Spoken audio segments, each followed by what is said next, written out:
Hello दोस्तों, नमस्कार। मेरा नाम है आयुष दीक्षित और मैं आ चुका हूँ एक और नई इंस्पिरेशनल स्टोरी के साथ। आज की स्टोरी आप लोगों को बहुत ज्यादा इंस्पायर करने वाली है। स्टोरी को ध्यान से सुनिएगा। क्या दोस्तों, आपको भी लोग सलाह देना शुरू कर दिए हैं? जी हाँ दोस्तों, क्या लोग आपको सलाह देना शुरू कर चुके हैं?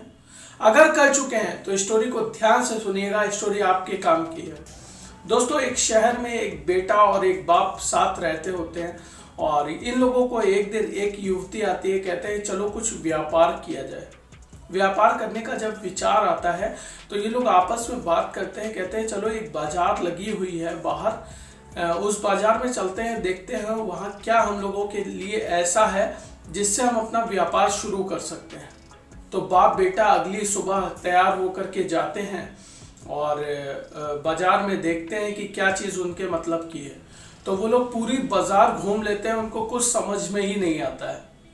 और चलते चलते जब आखिरी पड़ाव पे पहुंचते हैं तो उन्हें एक व्यक्ति दिखता है जो गधे बेच रहा था। तो ये लोग जाते हैं और गधे का मूल्य पता करते हैं। तो उन लोगों को समझ में आता है और उसका मूल्य चुका करके ये लोग एक गधा लेते हैं और कहते हैं इस गधे से व्यापार हम लोग करेंगे, इस पे जो है बोझा ढोएंगे और जो पैसे मिलेंगे उससे हम लोग आगे का व्यापार बड़ा करेंगे। तो ये लोग गधे को खरीद करके चलना शुरू कर देते हैं।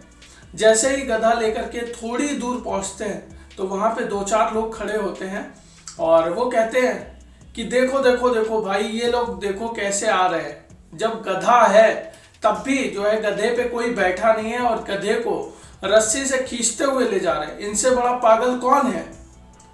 तो अब ये लोग बड़ा हैरान हो जाते हैं। थोड़ी दूर आगे पहुंचते हैं और आपस में बातचीत करते हैं। कहते हैं लोग सही तो कह रहे हैं कि गधे का काम क्या है, चलो एक काम करता हूँ, इस पे बैठ जाता हूँ। बेटे का बाप कहता है तो वो बैठ जाता है। फिर कुछ दूर पहुंचते हैं, वहां फिर दो चार लोग खड़े होते हैं, वो भी हंसने लगते हैं। कहते हैं हा, देखो ये कैसा बाप है, बेटे को पैदल चला रहा है और खुद गधे पे बैठा हुआ है। तो ये लोग थोड़ी दूर आगे पहुंचते हैं तब बाप को थोड़ी सी शर्म महसूस होती है। वो उतर जाता है, कहता है कि तुम बैठ जाओ बेटा। तो वो बेटे को बैठा देता है और खुद पैदल चलने लगता है गधे को लेकर के। फिर कुछ दूर और पहुंचते हैं तो और दो चार लोग खड़े होते हैं, वो हंसने लगते हैं। कहते हैं हा, कहे ये कैसा बाप है। कहा कि ये खुद पैदल चल रहा है और घोर कलयुग आ गया, बेटा जो है गधे पे बैठा है, उसको कोई तकलीफ नहीं हो रही, पैदल चल ही नहीं रहा और बाप से काम करवा रहा है। ये घोर कलयुग है। फिर कुछ कदम ये लोग आगे पहुंचते हैं, बेटे को जो है थोड़ी शर्म महसूस होती है, वो उतर जाता है। कहता है एक काम करते हैं, हम दोनों लोग बैठ जाते हैं तो कोई कुछ नहीं कह पाएगा। अब ये दोनों लोग बैठ जाते हैं और आगे बढ़ते हैं। जब दो चार कदम 10 कदम आगे बढ़ते हैं फिर वहां पे दो तीन लोग खड़े होते हैं, वो हंसने लगते हैं। कहते हैं कैसे ये लोग पापी इंसान हैं। एक गधे के ऊपर दोनों के दोनों सवार है, उसका हाल क्या हो रहा है, गधा तो एकदम परेशान हो रहा है। तो अब ये लोग जब थोड़ी दूर और पहुंचते हैं तब ये लोग सच में परेशान हो जाते हैं। कहते हैं अब क्या करें, गधा सही में परेशान हो रहा होगा। तो जो है बेटा उसका एक बांस लेकर के आता है। बांस लेकर के आता है और गधे के दोनों हाथ और पैर बांध देता है। अब ये लोग जो है गधे को उठा करके चलना शुरू कर देते हैं। तो आगे चल करके थोड़ी दूर जब और पहुंचते हैं, घर से करीब थोड़ी दूरी बची होती है, तो जब पहुंचते हैं तो वहां एक सन्यासी खड़े होते हैं और वो ये चीज देख रहे होते हैं और वो कहते हैं रुक जाओ। अब ये लोग रुकते हैं, कहते हैं क्या हुआ बाबा? तो कहा ये गधे को ऐसे क्यों बांधा हुआ है? तो कहा कि ऐसा ऐसा मेरे साथ हुआ। उसने पूरी अपनी कहानी बताई। तो सन्यासी ने उसे जीवन की सबसे बड़ी सीख दी।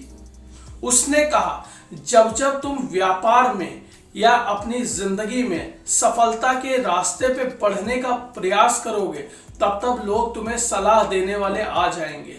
वो सलाह देंगे ही देंगे, लेकिन तुम्हें क्या करना है ऐसी जगह पे, तुम्हें अपने जीवन को तुरंत एनालाइज करने की जरूरत है। वहीं पे रुक जाओ, जहां से तुम्हें सलाह मिलना शुरू हो रही है वहीं पे रुक जाओ और एनालाइज करो कि जो तुम कर रहे हो क्या वो सही है।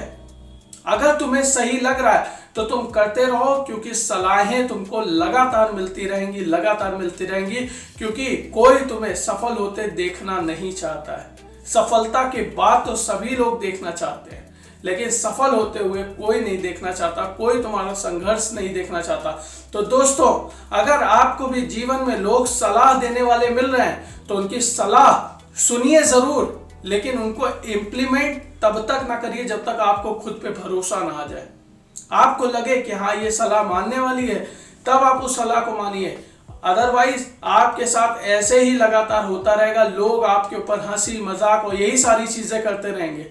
और दोस्तों, बहुत बहुत धन्यवाद, बहुत बहुत शुक्रिया मेरे साथ बने रहने के लिए, मुझे इतना प्यार देने के लिए। आप लोगों का बहुत बहुत शुक्रिया, बहुत बहुत धन्यवाद दोस्तों।